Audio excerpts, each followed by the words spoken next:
não parar, não precipitar e não retroceder. Então dizer para esse cara, sabe quando nós vamos parar? Nunca. Nunca na sua porca vida. Né?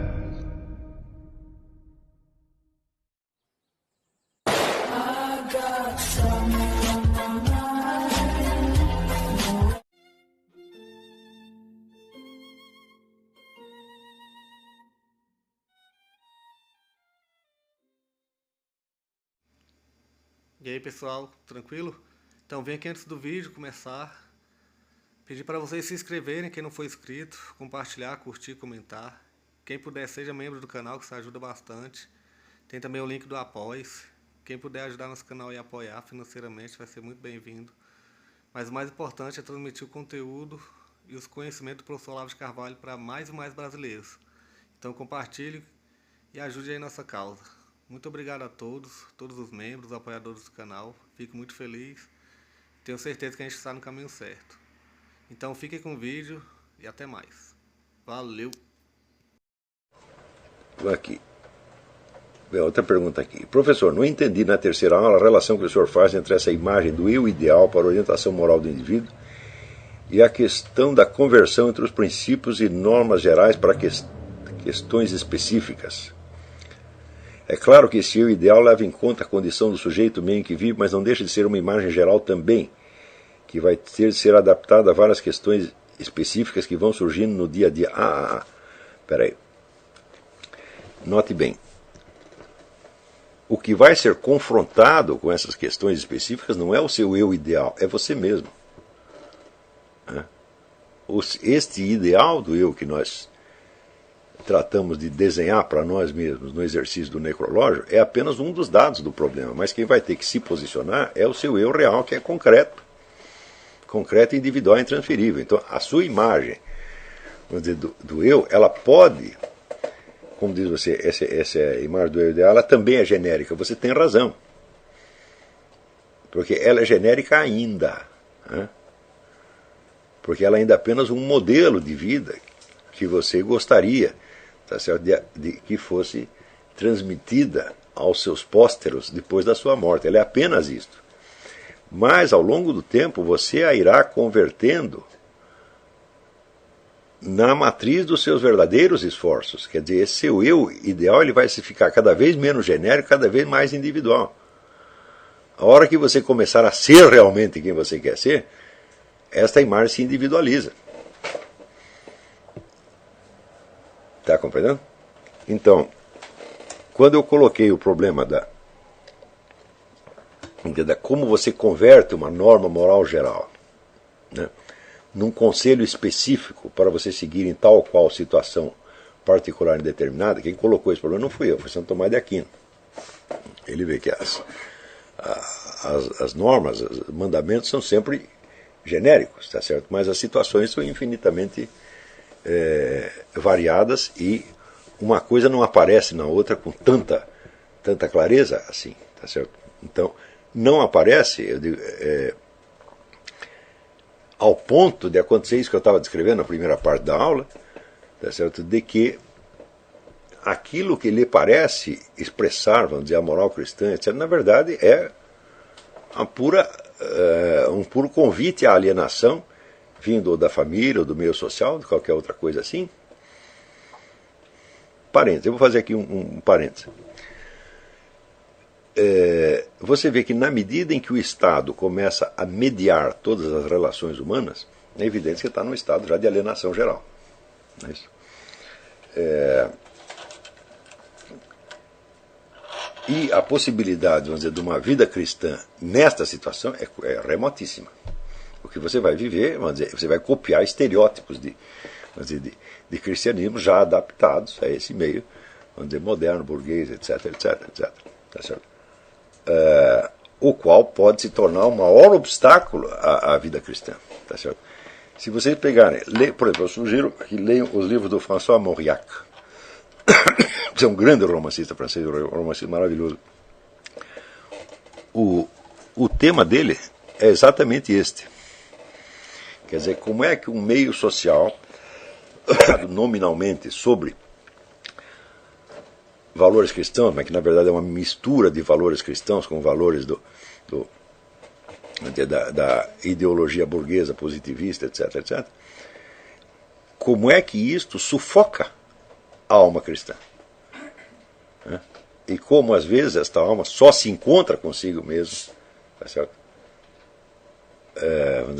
Num estado de desespero, é a transgressão à norma social que a faz encontrar consigo mesmo. Não é isso? Então, você vê, existe um livro dele que chama O Nó das Víboras, Le Nœud des Vipères. É um dos livros mais impressionantes que eu li na minha vida. É um sujeito muito rico, que ele sabe que ele vai morrer, ele sabe que a família inteira quer que ele morra para eles pegarem o dinheiro dele, e ele decide fazer uma vingança póstuma, né? Ele pega todos os títulos, as ações, etc., transfere para outra pessoa, né? Some com tudo aquilo, e no lugar onde eles esperam encontrar, né? Onde sobretudo a mulher dele, que ele odeia, espera encontrar os títulos, né? O dinheiro, vai encontrar uma narrativa de todas as misérias que eles viveram em comum. Mas à medida que ele vai contando aquilo, que vai fazendo aquela coisa horrível, aquela vingança póstuma, à medida que ele vai contando aquilo, ele vai se encontrando, e nas páginas finais ele está realmente mais conectado com Deus. Tá entendendo? Mas para ele se encontrar, ele precisou romper com toda aquela família respeitável que ele mesmo havia criado. Tá entendendo? Então, nós não podemos esquecer que essa respeitabilidade burguesa é uma coisa terrível. Uma das frases que eu mais gosto na autobiografia do Chesterton, ele diz: os meus pais eram pessoas respeitáveis, porém honestas. Então quer dizer que as pessoas respeitáveis são que são mais desonestas, mais podres, tá certo? Então, também nós não podemos esquecer que toda esta coisa que aconteceu no século XX, sex livre, movimento gay, etc, etc, tudo isto não aconteceria se não houvesse, vamos dizer, esta incorporação dos valores cristãos na estrutura jurídica do Estado, e a conversão, portanto, desses valores em instrumentos de pressão e alienação, e de separação entre os indivíduos e ele mesmo. Porque aqui o indivíduo está separado dele mesmo, ele não pode ter um contato real com o outro. Só existe encontro verdadeiro dos corações quando cada coração está sintonizado com ele mesmo. E se você não é capaz de ser sincero com você mesmo, como é que você vai ser sincero com a outra pessoa? Tá certo? Então daí surge todo aquele problema que durante muito tempo foi tratado pelos existencialistas como incomunicabilidade.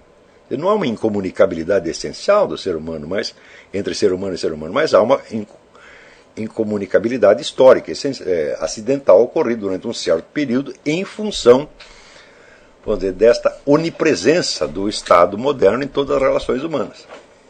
Tá certo? Então aí, às vezes,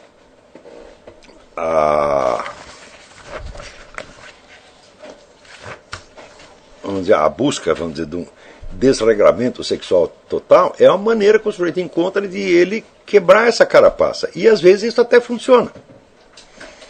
Não funciona para todo mundo. Por quê? Aí é que está o negócio. Quando o sujeito rompe com a sociedade, é porque ele acha que ele é melhor que a sociedade. E ele não é, porque a sociedade está dentro dele. Tá certo? Então, vamos dizer, é uma revolta contra a alienação e a inumanidade por parte de um sujeito que também é alienado e inumano. Ele não é melhor que a sociedade, esse que é o ponto. Tá entendendo? Então, esses camaradas que partem, por exemplo, vou partir aqui para o sex livre, para as drogas, etc., para me livrar da falsidade da sociedade. Bom, acontece que ele leva a falsidade junto com ele. Então ele vira uma pessoa até mais falsa, mais postiça e mais artificial do que a sociedade da qual ele partiu. Tá certo? Quando você vê, né, um sujeito como esses, né, apóstolos da anarquia sexual, como Zé Celso e outros falando, você vê que eles são muito mais artificiais do que uma pessoa comum. E, no entanto, o que eles estavam procurando no começo era se libertar do artificialismo. Só que eles não tiveram, vamos dizer, a humildade de saber que o artificialismo não estava fora, estava dentro. que ele tinha que vencer ele mesmo e não a sociedade, entre aspas. Você tem que vencer a sociedade, mas a sociedade está dentro de você. Não é isso? Então, eu me lembro que nos anos 60 todo mundo falava, não, nós temos que fazer a revolução na cama. Né? Quer dizer, na cama tem que trepar com todo mundo. Tá? E você vai achar que você é melhor que a sociedade só porque você está fazendo isso. Né? Eu digo, bom, eu não nego que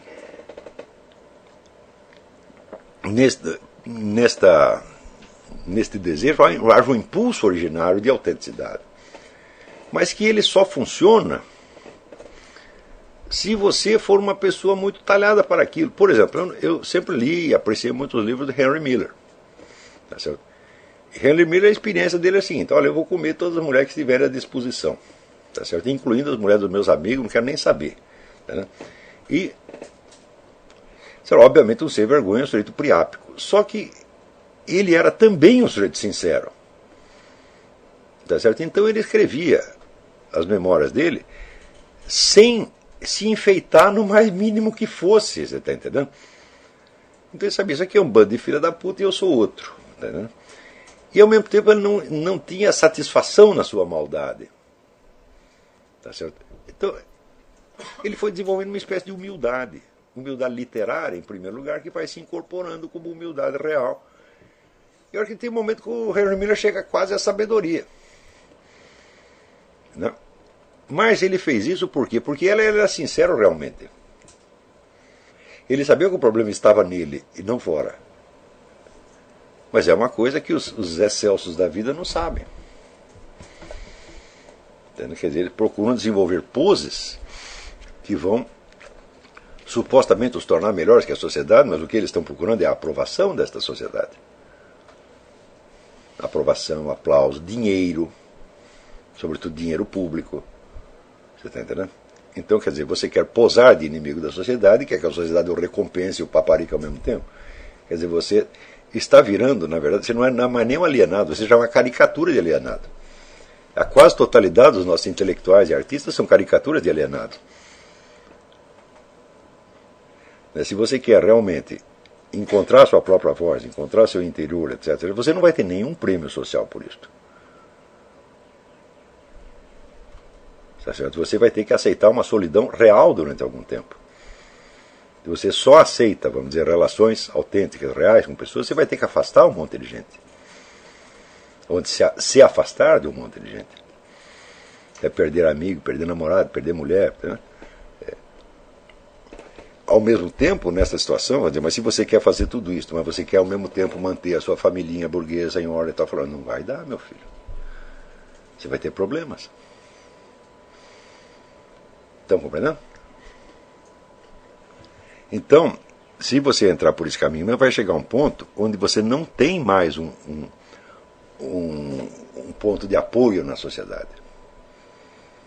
E onde você não tem mais esse ponto de apoio, aí você começa a falar com Deus.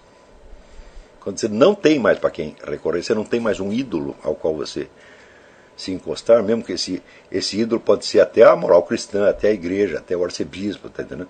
Você não tem mais esses ídolos, você está absolutamente sozinho, aí sim, aí você pode falar com Deus, aí Deus vai falar com você.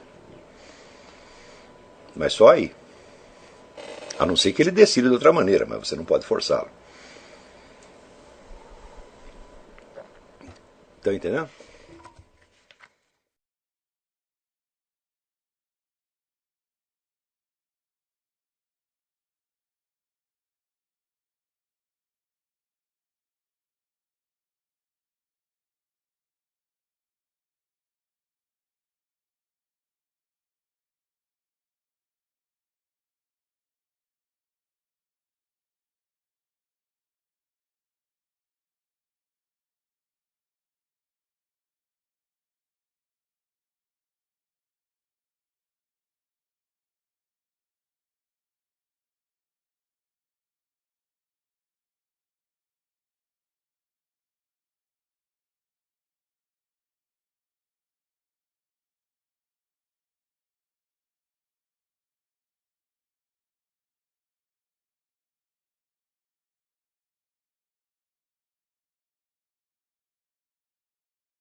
Chegamos a mais um final de uma aula, de um vídeo.